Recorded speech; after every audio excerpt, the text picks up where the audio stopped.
We'll go to the next question. Number 14, Mike Grigas says, how should we live out Luke 14:33? Thanks for your ministry. P.S. I'd love to hear more about your thoughts on the timing of the rapture in the future. Oh, well, that, Mike, is a video I will do in 2028.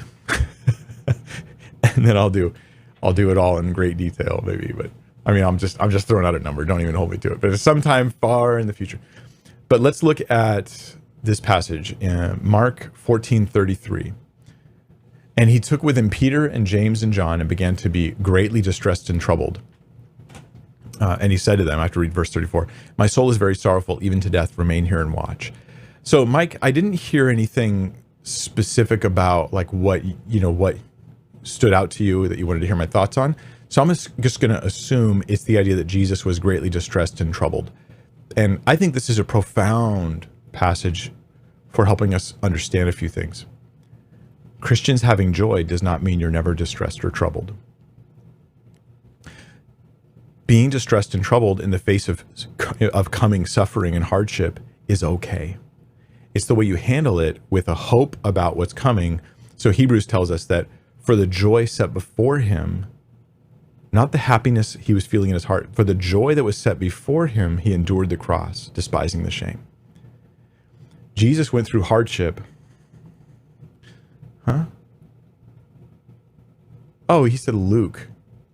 Oh, well, I'm in Mark. I was supposed to be in Luke. Well, Mike, you're not even asking about this verse, but I'll just finish my sentence because I think it's profound. So this is like a bonus one.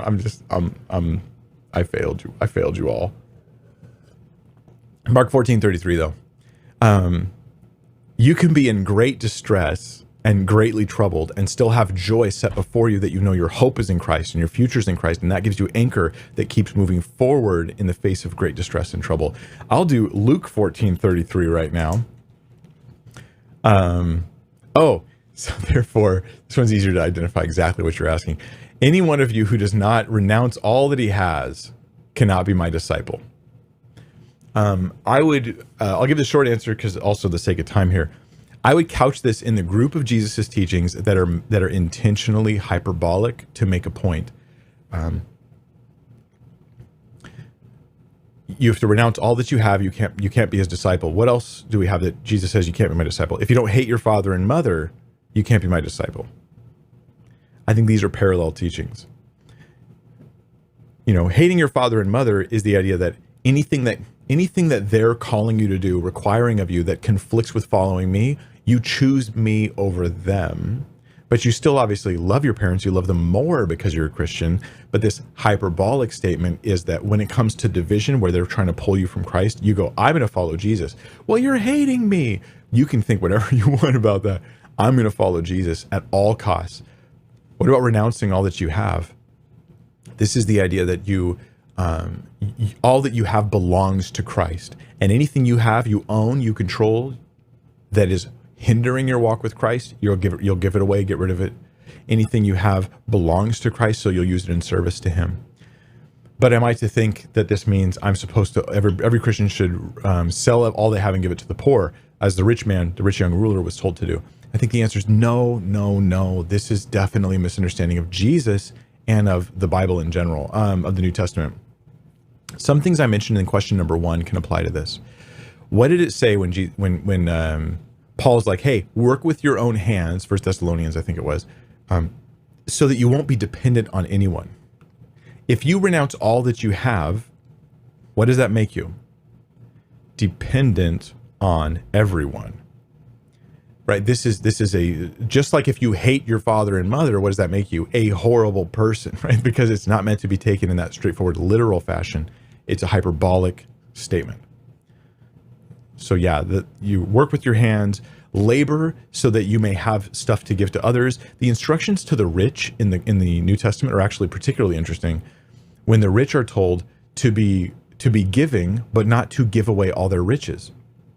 Here's an example that will actually help drive this in even more. Zacchaeus, right? Oh, he was a wee little man. I know you guys probably know the song. I didn't grow up hearing those songs, but every time the word Zacchaeus comes up, somebody who grew up in the church sings that song. So I've heard that one line a million times.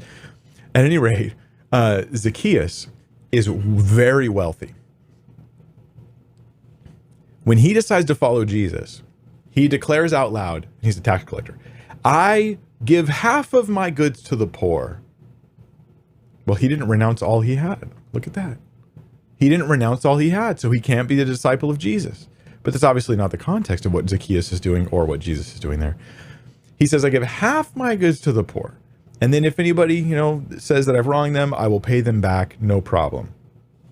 So Zacchaeus still was rich. He was just less rich. I think that a rich person needs to be a generous person as a Christian. They don't necessarily need to not be rich. People don't have to sell all they have. Some people do. Forgive me for putting it that way. Some people do because God's calling them to individually. But it's not a blanket call for all believers to sell all they have and give it away to the poor. But all believers are called to be giving and to make sure that their finances aren't pulling them from Christ. And at any point where your wealth and Jesus are in conflict, oh, you pick Jesus, 100%.